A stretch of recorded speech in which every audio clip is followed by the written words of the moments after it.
La grâce, encore la grâce et toujours la grâce, cette grâce qui nous permet de vous retrouver encore aujourd'hui, Madame, Messieurs. C'est votre émission du désert à l'Oasis. On est très contents, très ravis de vous retrouver. On croit que par la grâce des dieux, vous allez très bien chez vous à la maison, partout où vous nous recevez à travers le monde. Nous vous saluons dans le précieux nom de notre Seigneur Jésus-Christ. Je l'ai dit au départ, la grâce, encore la grâce, c'est toujours la grâce. On a longuement parlé de la grâce lors de nos précédentes émissions et aujourd'hui, on vient encore avec la grâce, cette grâce qu'on va partager avec notre invité qui est toujours là, toujours prêt à nous partager encore, partager avec nous ces moments favorables. C'est l'évangéliste Léonard. Évangéliste, comment vous allez? Bienvenue sur ce plateau. Madame Noëlla, c'est vraiment un privilège. Quelle joie de vous retrouver en bonne santé. Merci et pour nous, c'est un honneur et un privilège que d'être encore là avec vous. C'est aussi un privilège. Et nous croyons que nos téléspectateurs nous retrouvent et nous les retrouvons aussi à ces moments. C'est un privilège de vous avoir avec nous, évangélistes, avec vous. Aujourd'hui, on parle de la grâce divine. Un sujet certainement qui vous dit quelque chose chez vous à la maison ou de partout où vous nous suivez. La grâce divine, c'est le sujet d'aujourd'hui. Et pourquoi, évangéliste, on doit parler de la grâce divine? Très important de parler de cette grâce, comme vous l'avez rappelé, Madame Noëlla, cette grâce que Dieu nous accorde de telle sorte que là où notre intelligence se limite, où notre intelligence nous permet seulement de faire des choses naturelles, que la grâce de Dieu nous aide à faire des choses surnaturelles, des choses que notre capacité humaine ne peut pas nous donner. Et nous voulons bien parler de cette grâce parce qu'au fait, Dieu nous créant, il voulait bien que nous ayons une vie abondante, une vie pleine dans tous les sens. Et pour avoir cette vie pleine dans tous les sens, tout ne dépendra pas de ce que nous pouvons faire et nous savons faire, mais il aura vraiment besoin de la grâce de Dieu pour que l'héritage, qui est le package, qui est l'enveloppe qui contient tout ce qu'il nous faut comme héritage, nous ne pouvons l'avoir que par la grâce de Dieu. Et donc, si nous parlons de cette grâce divine, ceci signifie que nous recherchons les éléments qui nous permettent de récupérer, il faut parler de récupérer, de ces éléments, de ces packages, de cet héritage auxquels nous avons droit. Et si nous ne les savions pas, au travers de cette émission, nous les découvrons et nous pouvons les augmenter dans notre recherche. Puisque vous parlez de vie abondante, évangéliste, ça peut paraître nouveau pour ceux qui sont en train de nous suivre. À quoi ressemble cette vie abondante? On aimerait quand même comprendre. Tout à fait, parce que comme je l'ai dit tout à l'heure, l'héritage que Christ vient nous donner contient tout ce dont nous avons besoin pour vivre sur la terre comme Dieu a bien voulu que nous puissions vivre. D'abord, dans la vie abondante, nous avons toutes les capacités de créer autour de nous la vie comme Dieu lui-même l'a créée. Donc, nous devenons co-créateurs avec Dieu. Et vous me poserez la question, qu'est-ce qu'on peut créer? Un environnement de bonne ambiance, la paix, et même la procréation pour avoir les enfants, pour avoir des familles. Tout ça, ça fait partie de l'héritage que Dieu nous donne dans la vie abondante et qui s'appelle la co-procréation. Mais aussi, nous voyons que dans cette vie abondante, n'est-ce pas, qui fait partie de l'héritage que Christ nous donne, nous expérimentons l'amour de Dieu, l'amour extravagant de Dieu qui est si large, qui doit atteindre tout le monde. Et tu vois, cet amour-là, dans son comble, nous devrions, nous, en bénéficier comme faisant partie, n'est-ce pas, de ces packages, comme faisant partie de ces dons que Dieu nous donne dans la vie abondante.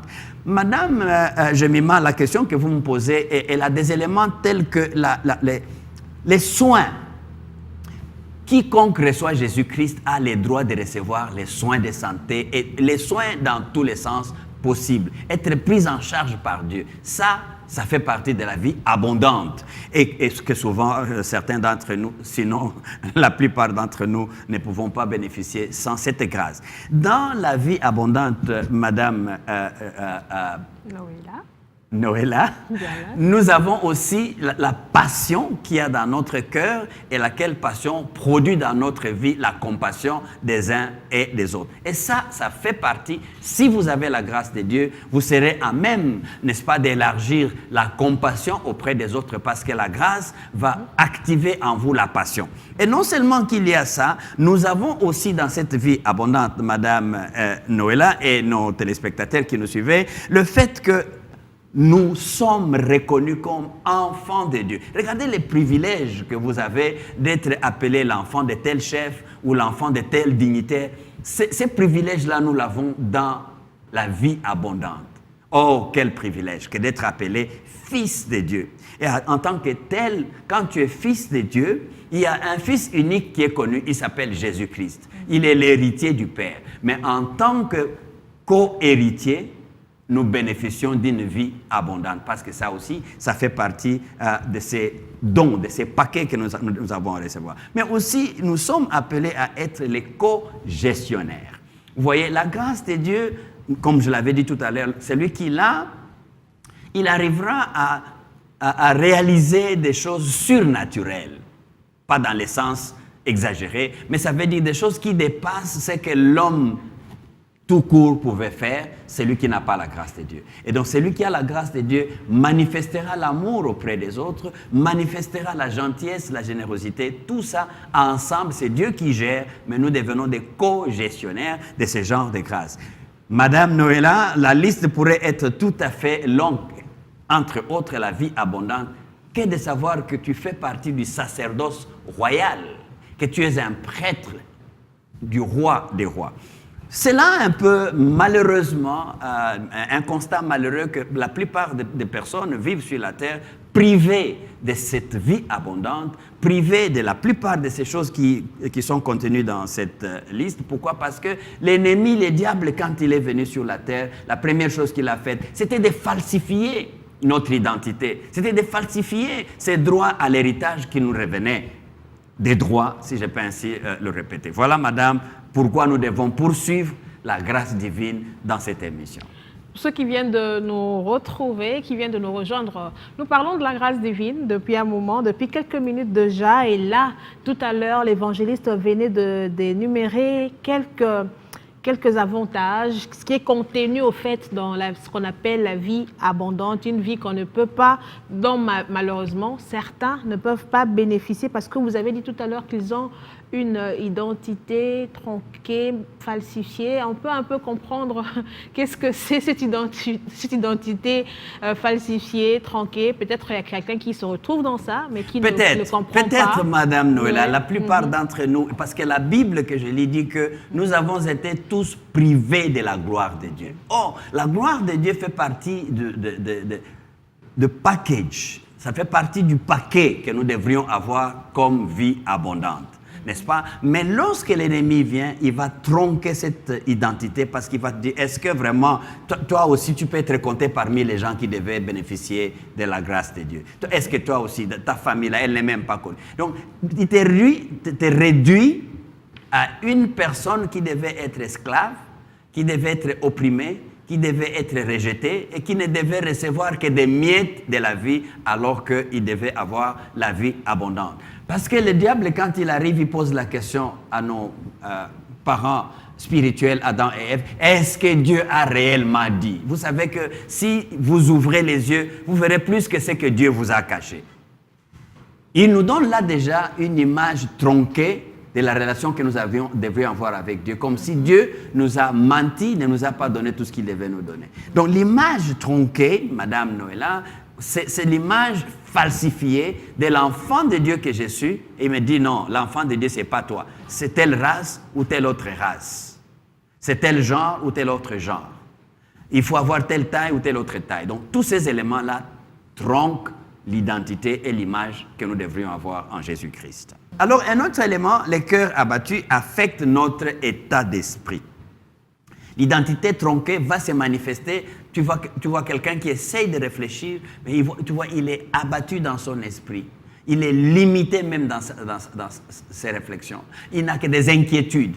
Cet esprit-là, cet état d'esprit qui montre quelqu'un qui est toujours affaibli, mentalement rejeté ou se rejetant soi-même, ça, tu verras qu'il y a des personnes qui vivent comme sans espoir dans la vie, comme abandonnées de tous et prêtes à abandonner, désespérées, et aussi se trouvant dans la société comme sans valeur. Et il y a des personnes qui sont comme ça dans la société, non seulement qu'elles se disent qu'elles sont des sans valeur, mais elles n'ont pas l'occasion d'exprimer pourtant des grandes valeurs, des grands talents qu'ils peuvent avoir, et aussi se trouvant sans secours dans la vie, et la conscience devient troublée, la conscience devient absolument tronquée. Et cela nous conduit donc, lorsqu'un esprit est troublé, un esprit n'est pas dans la quiétude, dans la paix, cet esprit-là va se déverser sur les comportements.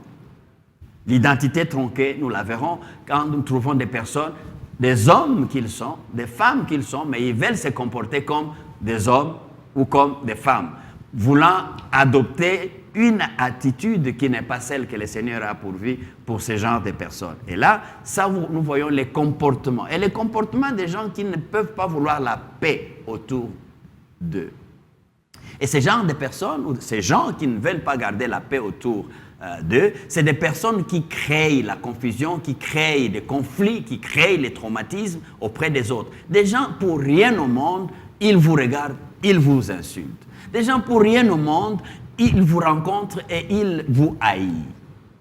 Et vous ne savez pas dire pourquoi cet homme arrive à me haïr jusqu'à ce point-là. Qu'est-ce que je pouvais lui avoir fait? Rien du tout au monde. Et donc ça, c'est des comportements destructeurs que nous avons dans la vie, et des personnes qui ont l'identité tronquée sont des personnes très souvent appelées des troubles-fêtes. Vous le voyez dans un groupe, tout le monde est en harmonie avec tout le monde, mais quand lui arrive, il crée la confusion, et ceci amène à vous indiquer que telle personne ou telle autre personne est effectivement frustrée et vivant hors de ce qu'il devait avoir comme bénéfice de la vie abondante. Qu'est-ce qu'on peut retenir de primordial dans la grâce divine? La grâce divine est là pour nous aider à restaurer notre identité face à notre Créateur. Parce que notre Créateur, quand il voit que ce qu'il voulait pour nous n'est pas ce que nous avons, son cœur est frustré. Et la frustration qu'il y a dans le cœur de Dieu manifeste exactement le fait que l'image qu'il voulait voir dans l'homme, dans toi et moi, cette image-là a été falsifiée, et Dieu veut de toutes les manières rechercher à restaurer cette image dans toi et dans moi. Et ce qui pourra nous amener à ça, c'est nous appeler à nous repentir. Comme Dieu lui-même a eu à se repentir, parce que quand il a vu qu'autour de lui, la frustration était tellement grande, l'homme qu'il a créé a cessé de suivre la voie que lui il a suivie en suivant une autre voie. Cette frustration dans le cœur de Dieu nous amène à rechercher sa grâce, de telle sorte que nous puissions récupérer ce que nous avons perdu comme place en face de Dieu. Vous voyez, quand Dieu est frustré, ce que j'étais en train de finir avec, il s'est fâché. Et quand il s'est fâché, il a créé toute une situation de déluge. Il était même dans sa décision, dans sa colère, voulant effacer de toute la surface de la terre l'homme à cause du mal, à cause de ce que les destructeurs sur la vie étaient en train de se multiplier. Et donc, heureusement, lorsque vous lisez dans Genèse 6, 5 et 6, il y a la colère de Dieu. Et cette colère n'épargne personne qui fait du mal. Et c'est pour cette raison qu'avec cette émission, la grâce divine, nous voulons que mon frère et ma sœur, qui probablement réalisaient que vous avez perdu un des bénéfices de la grâce divine dans votre vie, que vous puissiez réfléchir et retrouver la bonne voie. Parce que c'est une chose terrible que d'être tombé d'entre les mains du Seigneur. Parce que quand sa colère revient, personne ne peut s'échapper à ça. Mais grâce à sa grâce divine, nous pouvons échapper à cette colère.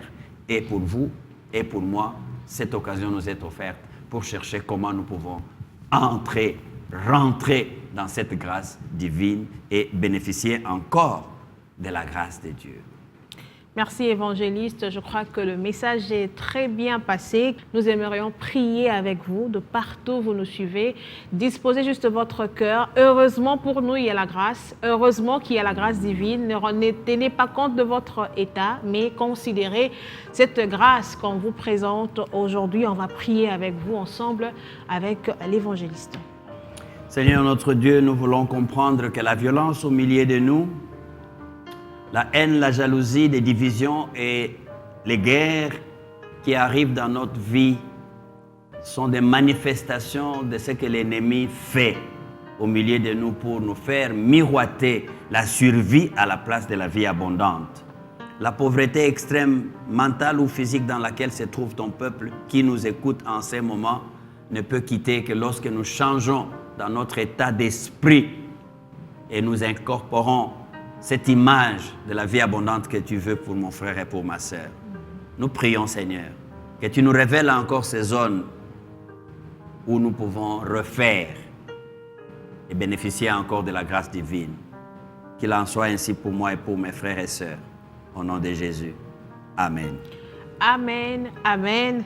Amen. C'était la grâce divine qui était le sujet du jour. Madame, Messieurs, pour nous aujourd'hui, c'est fini. Merci de nous avoir suivis partout et nous croyons que vous avez reçu ce message et vous allez le partager à vos proches. Merci aussi à la grande équipe technique de B1 Télévision. Je pense à Yannick Kabangou, Alfred Siboua, Joachim, Glody. Vous êtes très nombreux. Merci. Merci d'avoir participé au bon déroulement de cette émission. On se retrouve très prochainement par la grâce de Dieu.